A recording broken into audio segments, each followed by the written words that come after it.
السلام عليكم ورحمة الله وبركاته. ازيكم؟ عاملين ايه؟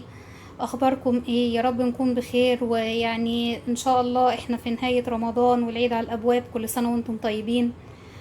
النهاردة هنعمل طبق حلويات خفيف وظريف جدا وكل الاسرة بتحبه.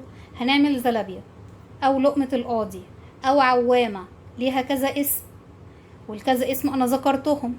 تعالوا نشوف هنعملها ازاي ونبدأ مع بعض. معانا كوباية من الدقيق، معانا معلقة كبيرة من الكاسترد، معلقة خميرة فورية، رشة ملح، فانيليا، معلقة كبيرة من النشا. خليكم معانا، وهنجيب كوباية مية دافية للعجن. تمام، ويلا نبدأ مع بعض. انا جبت الطبق اللي انا هخلط فيه المكونات بتاعتي. بنزل بكوباية الدقيق بتاعتي زي ما احنا شايفين، بنزل عليها بمعلقة النشا برضو، وباجي انزل عليهم بشعرة الملح. تمام، وانزل عليهم بنص معلقة خميرة فورية، مش معلقة كاملة لاني انا مش محتاجة خميرة كتير بالنسبة للزلابية بتاعتي، ونص معلقة صغيرة مش نص معلقة كبيرة. تمام،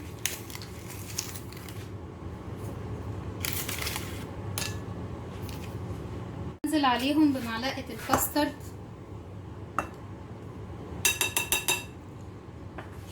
وبعدين بحط عليهم معلقة الفانيليا،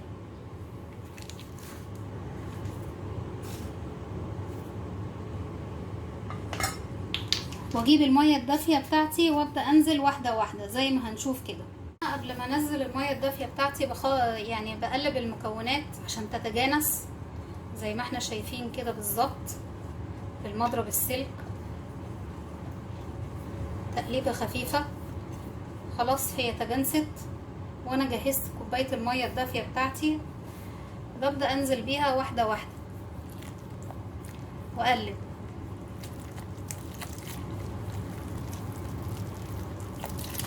شوية شوية عشان اخلي الدقيق كله يتفاعل مع المية زي ما احنا شايفين. خلاص انا نزلت كده المية كلها، وبقلب لحين التجانس، والحين ان ما يبقاش عندي اي كلكعة او اي حاجة متماسكة بالنسبة للعجينة بتاعتي. وطول ما انا بقلب ادور الطبق بتاع العجن بتاعي. تمام، انا مش عايزاها عجينة سايلة خفيفة لانها ما تبقاش خفيفة. هي لو بقت خفيفة مش هتبقى كويسة، او مش هتبقى هي خلطة الزلابية او عجينة الزلابية اللي انا عايزاها. طبعا اللون الاصفر دوت اللي هو بتاع الكاسترد عشان تخلي لي الزلابية اولا طرية من جوه، دي حاجة.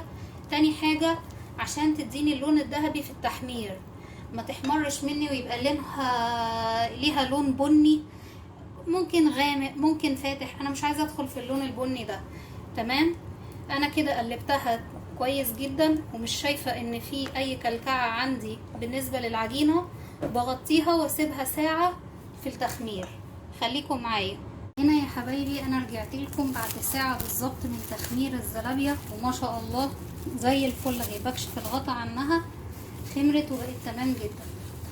بحطها في المكنة الخاصة بتقطيع الزلابية، وحطيت الزيت يسخن على النار لان الزلابية بتحتاج في التسوية بتاعتها اول ما تنزل يبقى الزيت سخن جدا.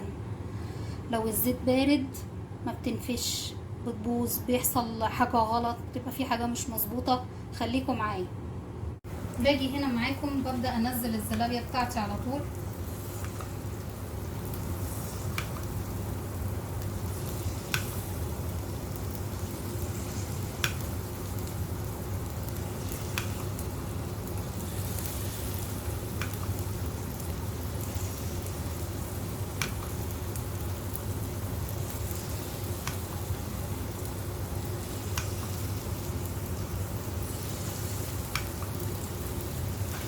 والزيت اوريدي بتاعي سخن، فبوطي عليه وبكمل الكمية وارجع لكم. هنا انا موطيه النار بتاعتي على الزلابية تمام زي ما احنا شايفين، وبقلب فيها باستمرار عشان اقدر اخد اللون الذهبي الحلو بتاعها. وبجهز صينية ومصفى اصفي عليها الزلابية اول ما اطلعها، عشان يعني هي من النوع اللي هو بيشرب زيت شوية. خليكم معايا. انا خلاص الزلابية بتاعتي كده خدت اللون الذهبي اللي انا عاوزاه، وهي استوت تماما وقلبتها كويس جدا. برفعها واصفيها على مصفى واكمل الكمية وارجع لكم. الزلابية هي بعد ما طلعتها وصفيتها تماما من اي زيت في المصفى، انا ما حطيتهاش في شربات لانها ممكن تتقدم مع شربات، ممكن تتقدم مع سكر بودر، ممكن تتقدم مع دبس التمر. انا عندي الاسره كلها بتحب تاكلها بدبس التمر، فبنزل عليها دبس التمر زي ما هنشوف دلوقتي اهو.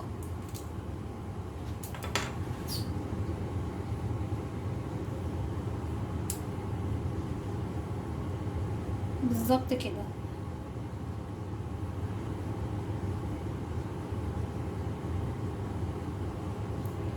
عشان يكون الدبس غطاها تماما.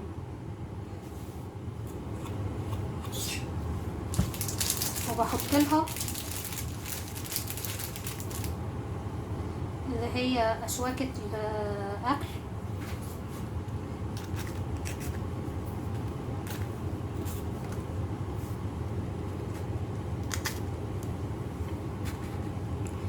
زي ما احنا شايفين. وبكده اكون وصلت لنهاية الوصفة ونهاية الحلقة. ارجو ان اكون افدتكم وعند حسن ظنكم، واتمنى ان انتوا تضغطوا لايك وشير وسبسكرايب للقناة. هتلاقوا سبسكرايب او اشتراك تحت الفيديو على طول او اسفل الفيديو. وما ننساش نفعل زر الجرس، لمجرد انكم هتضغطوا على كلمة اشتراك او سبسكرايب ديت هتلاقوا شعار الجرس ظهر. حطوا ان يجيلكوا كل الاشعارات تمام عشان يوصلكم كل ما هو جديد عندنا. خليكم معانا وشكرا.